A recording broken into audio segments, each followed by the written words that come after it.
Your fasting insulin came back at 24. The upper limit of what we consider healthy is 8. And your doctor never ordered that test because they were watching your blood sugar instead. Blood sugar is a late-stage signal. By the time it rises, your insulin has already been elevated for years. What I'm about to show you is a food that costs less than $3 that most people eat completely wrong, that a study out of Johns Hopkins found activates the single most powerful insulin sensitizing pathway in the human body. I've spent 27 years treating metabolic disease before it becomes diabetes. And I can tell you honestly, most of what people are doing to protect their metabolism is targeting the wrong number entirely. The food is broccoli sprouts, not the mature florets you're probably already eating, the 3 to 5 day old seedlings that look like tiny alfalfa sprouts. What makes them different isn't their appearance. It's a compound they contain in concentrations between 50 and 100 times higher than the mature broccoli. A compound that does something most pharmaceutical anti-inflammatory agents simply cannot do. It targets insulin resistance at the cellular level, not the symptom level. And there is a preparation mistake that almost everyone makes that destroys this compound completely before it ever reaches your bloodstream. Most people eating broccoli several times a week right now are getting almost none of the benefit, and I'll show you exactly why in a moment. Here's what you need to understand. Chronic inflammation and insulin resistance are not two separate problems. They are the same problem viewed from two different angles. When your body is chronically inflamed, your insulin receptors, the docking stations on your cell membranes that allow glucose to enter your cells, become desensitized. Your pancreas compensates by producing more and more insulin. And that chronically elevated insulin is what drives fat storage around the abdomen, accelerates cognitive decline, damages arterial walls, and sets the stage for full metabolic collapse. By the time your fasting glucose finally rises, your insulin has already been elevated for years. And most people have no idea because their doctor never ordered the test. Over 60 million adults in this country are living with undetected insulin resistance right now. 60 million. And the majority of them have been told their blood work is fine. The compound in broccoli sprouts is called sulforaphane. And to understand why it matters for insulin resistance specifically, you need to understand a protein called NRF2. Think of NRF2 as the master foreman of your body's internal repair system. When NRF2 is activated, it simultaneously switches on over 200 genes involved in detoxification, cellular repair, and the suppression of the exact inflammatory pathways that drive insulin resistance. After the age of your body's ability to activate NRF2 through normal metabolic processes declines significantly. The internal repair crews are still there. They're just not getting their orders anymore. Sulforaphane is the most potent natural NRF2 activator ever identified in a food. That is the conclusion of peer-reviewed research published in the Proceedings of the National Academy of Sciences.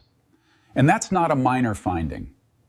Now, I know what some of you are already thinking. Dr. Har, if this were real, my doctor would have mentioned it.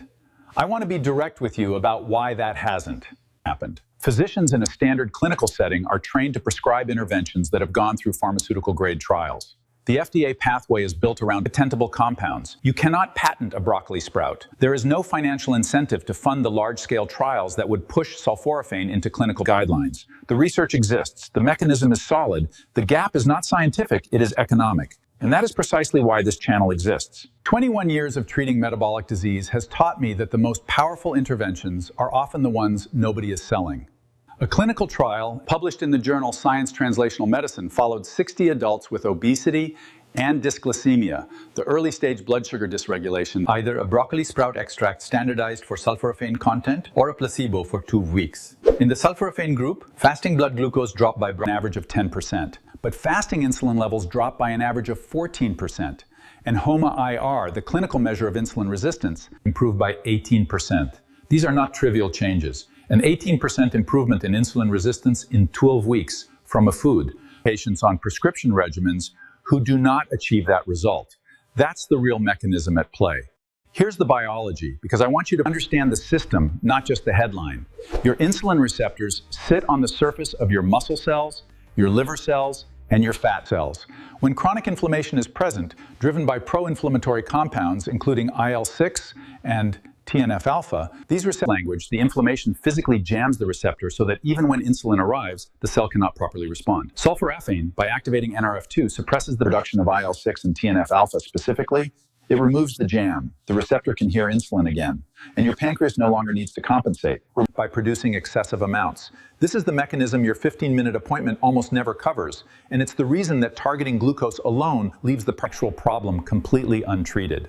I've been sharing this research with patients and with this community for years now, and the pattern I see most consistently is people who have been managing borderline blood sugar for a decade without anyone explaining what's actually driving it.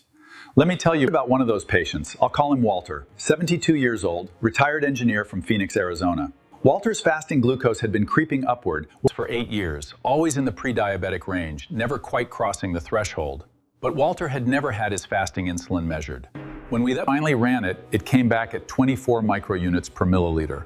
The upper limit of healthy is 8. His insulin had been nearly 3 times the normal upper range for years, and not a single doctor had flagged it. Over 6 months, with consistent daily consumption of raw broccoli sprouts alongside several other changes, his fasting insulin dropped to 13. His home IR improved by 40%. His internist called me, genuinely puzzled, asking what we had changed. Now, in a moment, I'm going to give you the exact preparation method that unlocks sulforaphane's full potency, because without it, research from the University of Illinois shows you're absorbing as little as 10% of what these sprouts are capable of delivering. That preparation detail is the difference between eating a vegetable and activating a mechanism. But before that, I want to show you what sulforaphane is doing beyond insulin, because the systemic effect is something most people don't expect.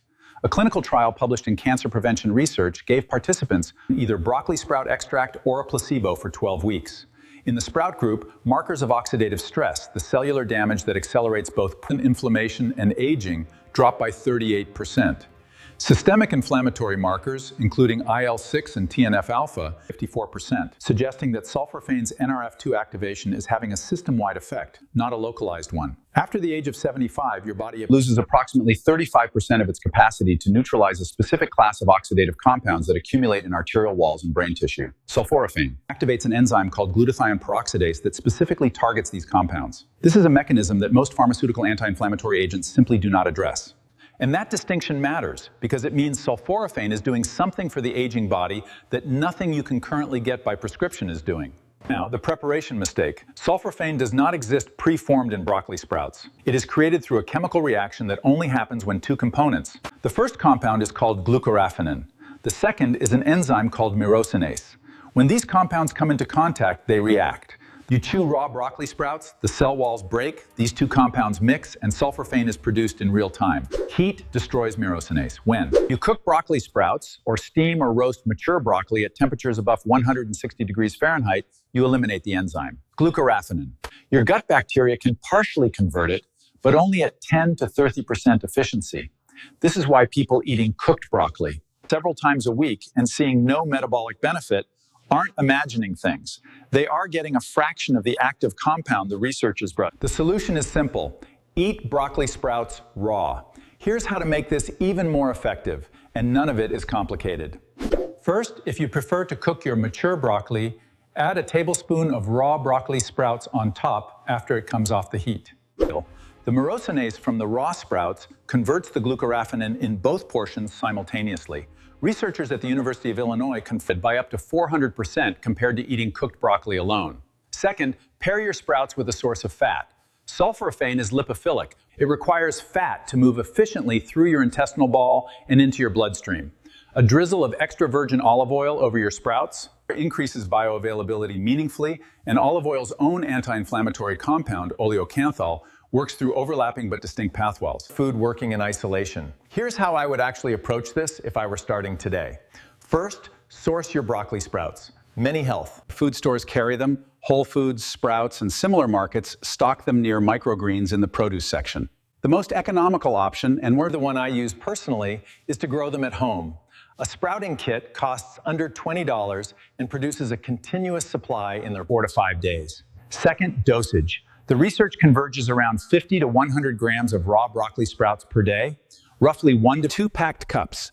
Add them to a salad, a sandwich, or blend them into a smoothie with half a cup of pineapple juice, which balances the sulfurous flavor and may enhance absorption. Third, timing. Consume your sprouts at the meal where your insulin challenge is highest, typically breakfast or lunch, not late evening, when insulin sensitivity is already at its daily low. Fourth, consistency over quantity. The NRF2 pathway responds to sustained daily signaling, not to occasional large doses. This is a habit, not a supplement. If you've never had your fasting insulin tested, not your fasting glucose, your fasting insulin, Type the word insulin in the comments right now. I read every comment on this channel, and I want to know how many of you have been managing blood sugar concerns for years without anyone ever measuring the number that actually explains what's happening.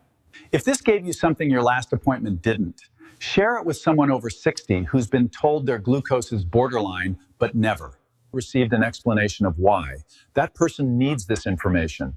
And if you want to go deeper on the specific foods and timing strategies that target fasting insulin directly, the next video to watch is the one on the 5 foods that suppress insulin spikes after meals. It's on your screen right now. I'll see you there.